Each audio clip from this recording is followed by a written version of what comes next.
Les États-Unis ont pour la première fois annoncé un projet de résolution à l'ONU appelant à un cessez-le-feu immédiat dans la bande de Gaza touchée par la famine, où des dizaines de Palestiniens ont péri dans de nouveaux bombardements israéliens. Ce changement de position des États-Unis, alliés historiques d'Israël, a été annoncé mercredi soir par le secrétaire d'État Anthony Blinken en Arabie Saoudite, première étape de sa nouvelle tournée au Moyen-Orient qu'il a menée jeudi en Égypte avant une visite vendredi en Israël.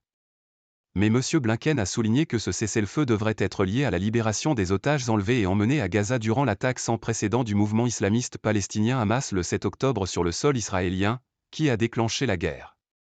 Au 6e mois de ce conflit dévastateur, la communauté internationale redouble d'efforts pour parvenir à une trêve face à la catastrophe humanitaire à Gaza et au bilan humain qui ne cesse de s'alourdir avec plus de 31 988 morts selon un dernier bilan du ministère de la Santé du Hamas.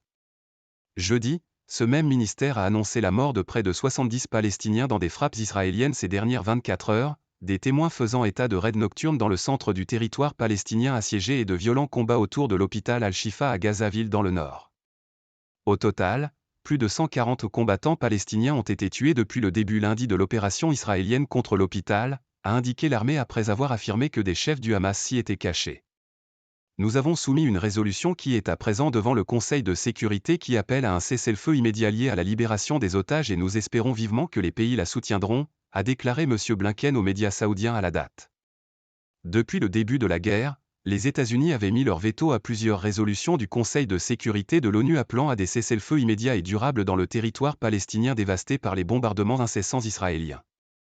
Mais ils ont ensuite intensifié leurs efforts pour parvenir à une trêve qui permettrait l'entrée de plus importantes aides humanitaires dans la bande de Gaza où selon l'ONU la majorité des 2,4 millions d'habitants sont aujourd'hui menacés de famine.